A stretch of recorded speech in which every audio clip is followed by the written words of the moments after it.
Good morning. पिछले video में हम लोगों ने सड़कों के बारे में, परिवहन के प्रकार के बारे में समझा जाना था। कौन कौन से प्रकार होते हैं सड़कों के, सड़कों का क्या विकास है, सड़क का विकास कब से हुआ, या हमारे यहाँ सड़कों का विकास और भी मोहनजोदड़ो और हड़प्पा सभ्यता काल से ही मिलती है, क्योंकि सड़क कितने महत्वपूर्ण है इसी से इस बात का अंदाजा लगाया जा सकता है। बच्चों, सड़कों का विकास बहुत ही आवश्यक है, क्योंकि आज सड़कों के द्वारा जिंदगी की रफ्तार तेज हो गई है। हम किसी भी जगह पर एक स्थान से दूसरे स्थान पर पहुंचने में कम से कम समय लेना चाहते हैं, जल्द पहुंचना चाहते हैं। इसके लिए सड़कों की व्यवस्था होनी बहुत ही आवश्यक है। उस तरह की सड़कों की व्यवस्था जिससे हम आसानी से चल जाएं या तेजी से जा सकें, उस तरह की सड़कों का विकास भारत में किया जा रहा है। अब इसमें है भारत में सड़कों का विकास टॉपिक है, आपको मैंने पूरा तक पढ़ के आने के लिए भारत में सड़कों का विकास। तो मैंने आप लोगों को पहले भी बता चुका है कि भारत में सड़कों का विकास 1857 की क्रांति से ही मिलता है। उसके पहले से भी शेरशाह सूरी ने ग्रैंड लाइन यानी जीटी रोड का निर्माण कराया था। वो आपको भारत में कोलकाता से होते हुए आपको कन्याकुमारी तक जाता है। उसका अलग अलग जगह पर अलग अलग उसका नाम है, वो राष्ट्रीय राजमार्ग संख्या नेशनल हाईवे 1 के नाम से जाना जाता है। तो उस समय भी सड़कों की जरूरत थी, सड़कों के बारे में आवश्यक समझा गया और तब शेरशाह सूरी ने सड़कों का निर्माण करवाया। तो आज सड़क के द्वारा घंटों में, मिनटों में एक सामान, या तो हमारे उपयोग करने वाले सामान या खुद हमको जाना हो, तो हम उसके अनुसार जा रहे हैं और पहुंच रहे हैं और अपना काम ससमय करके हम वापस भी आ जा रहे हैं उस सड़कों के माध्यम से। तो ये सड़कों का विकास है।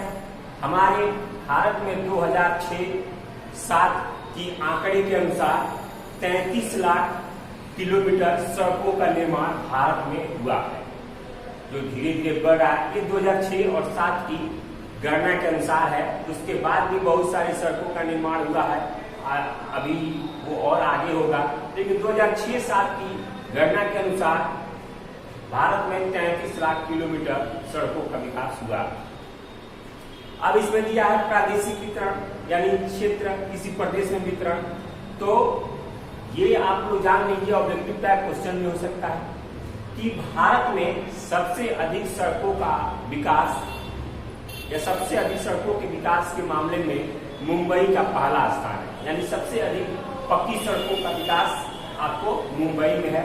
उसके बाद उत्तर प्रदेश और आपको उड़ीसा का स्थान आता है। पहले स्थान पर मुंबई बना हुआ है, क्योंकि वहां सड़कों का एक जाल बिछा हुआ है पक्की सड़कों का। और उसके बाद आपको उत्तर प्रदेश दूसरे नंबर पर, तीसरे नंबर पर उड़ीसा का स्थान आता है।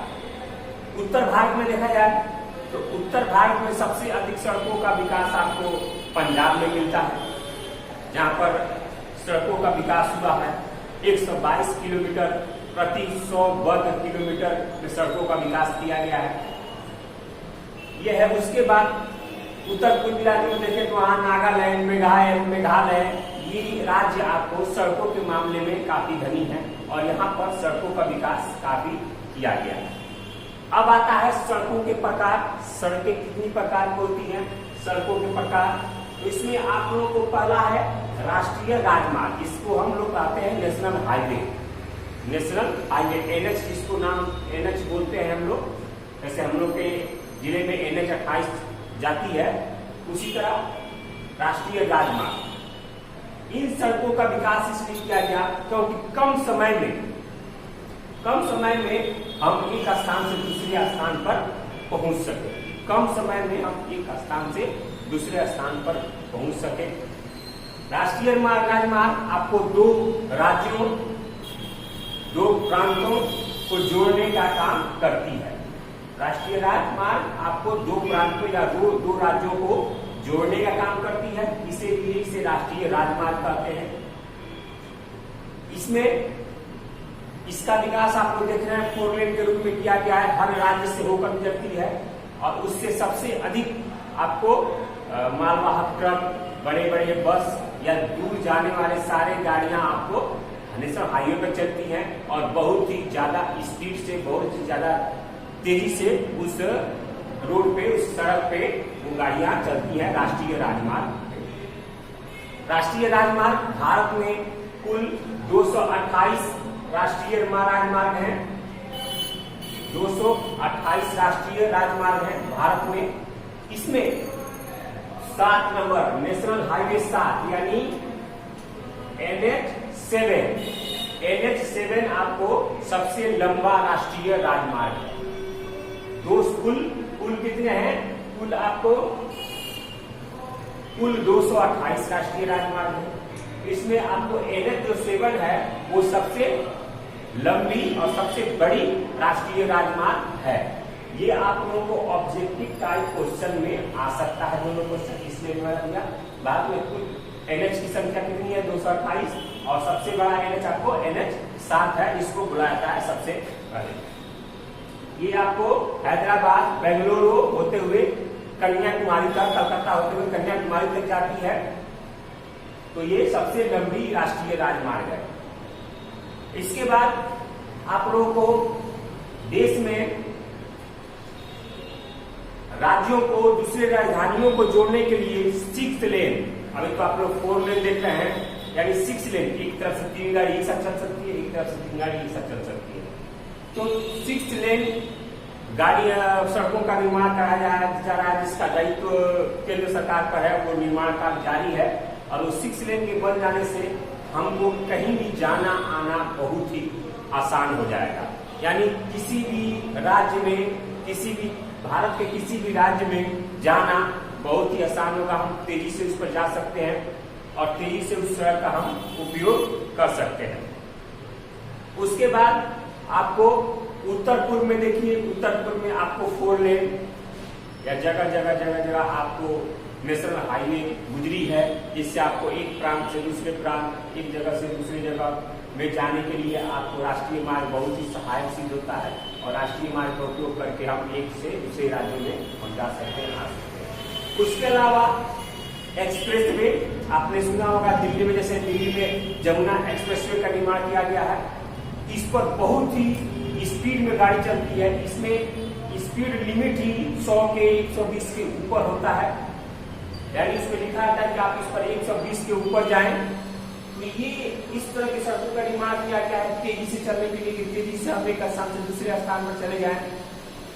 इन सड़कों के लिए अलग से अधिक टोल टैक्स देना होता है, लेकिन ये एक्सप्रेसवे बनाया गया है, उसका नाम किया गया है एक्सप्रेसवे, यानी बहुत ही तेजी से एक्सप्रेस रूप में इस पर हम चल सकते हैं और जा सकते हैं कहीं भी स्थान पे।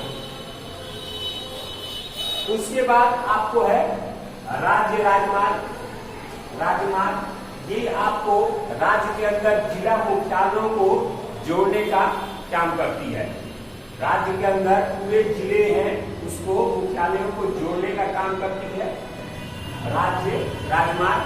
और इसकी सड़क की देखरेख की जिम्मेवारी आपको राज्य सरकार की होती है, जबकि राष्ट्रीय राजमार्ग की देखरेख की जिम्मेदारी ये आपको केंद्र सरकार की होती है। और राज्य राजमार्ग की देखरेख की जिम्मेवारी आपको राज्य सरकार के पास होती है। और इसको पूरे राज्य के अंदर सड़कों का निर्माण, जगह जगह सड़कों का विकास, चौड़ीकरण, ये सारी देखरेख आपको राज्य सरकार के पास इसकी होती है। उसके बाद अगला है जिला की सड़कें। ये जिले के अंदर जितनी भी मुख्यालय हैं, जिले के अंदर अनुमंडलीय मुख्यालय या और भी क्षेत्र, इन सभी को जोड़ने का काम ये जिला की सड़कें करती हैं। इसकी देखरेख भी आपको राज्य सरकार की होती है। इसके सड़कों का विकास, उचित बराबर सड़क का निर्माण, सड़क का चौड़ीकरण, सड़कों पर पुल का निर्माण, ये सारे काम आपको राज्य सरकार की जिम्मेदारी होती है, राज्य सरकार देखती है। तो जिला की सड़कें ये हो गई। उसके बाद है आपको ग्रामीण सड़कें, यानी एक गांव से दूसरे गांव को जोड़ने वाली सड़कों को हम ग्रामीण सड़कें कहते हैं। तो ये ग्रामीण सड़कें आपको एक गांव को दूसरे गांव से जोड़ने का काम करती है। इसकी देखरेख भी आपको राज्य सरकार की होती है। लेकिन आजकल प्रधानमंत्री ग्रामीण सड़क योजना के तहत, प्रधानमंत्री ग्रामीण सड़क योजना के तहत पूरे भारत में हर गांव में सड़कों का निर्माण किया जा रहा है। वो पीसीसी हो यानी सीमेंटेड ढलाई हो या पिच हो, अलकतरा वाला रोड हो, ये सभी तरह के सड़कों का निर्माण आप लोग देखते हैं गाँव गाँव में सड़कों का निर्माण किया जा रहा है। उसके लिए बहुत अधिक केंद्र सरकार से पैसा आता है और वो प्रधानमंत्री ग्रामीण सड़क योजना के तहत गाँव गाँव में सड़कों का निर्माण कराया जा रहा है और किया जा रहा है। इसमें आपको ग्रामीण सड़कों में देश की कुल सड़कों का लगभग 80% भाग शामिल है। इसलिए ग्रामीण सड़कों के निर्माण से गांव को लोगों को आवश्यक कार्यों के लिए, आवश्यक चीजों के लिए कहीं भी जाना आना आसान हो गया, क्योंकि ग्रामीण सड़कें किसी न किसी आपको राज्य राजमार्ग में या जिला की सड़कें में मिलेंगी और ये सड़कें जाके आपको कहीं ना कहीं राष्ट्रीय राजमार्ग में मिलेंगी और इसके द्वारा हम भारत के किसी भी प्रांत में मेरा जाना आना परिवहन करना ये आसान हो गया है। यात्रा करना आसान हो गया, किसी सामान को ले जाना, यानी परिवहन की सुविधा इस सड़क मार्ग से बहुत ही अच्छी है। और इसके बाद है आपको रेल मार्ग। तो रेल मार्ग में आप लोगों को हम अगले वीडियो में बताएंगे रेल मार्ग के बारे में। आज के लिए इतना ही। सड़कों के प्रकार से सड़क मार्ग, अगले वीडियो में हम लोग रेल मार्ग के बारे में पढ़ेंगे। आप लोग रेल मार्ग को अच्छी तरह से घर से पढ़ के आइएगा, समझ के आइएगा, ताकि आपको पढ़ने में आसानी होगी, सुनने में आसानी होगी। अगर इस चीज से, इस टॉपिक से अगर कुछ निकलता है तो उसको आप लोग अपने नोटबुक में लिख सकते हैं, समझ सकते हैं। कोई प्रश्न उत्तर इस मार्ग से निकलता है तो आप धीरे धीरे लिखते जाएंगे, तो आने वाले हर टॉपिक के बाद आपका प्रश्न उत्तर लगभग समाप्त हो जाएगा। तो उस समय अचानक भूल नहीं पड़ेगा और आप उस प्रश्न उत्तर को अपने नोटबुक में सारे प्रश्न उत्तर पर लिख सकते हैं। ऑब्जेक्टिव टाइप क्वेश्चन अगर इससे बनता है तो मेरा वीडियो देखें, किताब जरूर रखें, किताब जरूर पढ़ के आए, किताब को अपने पास जरूर रखें ताकि आपको अत्यधिक समझ में आए।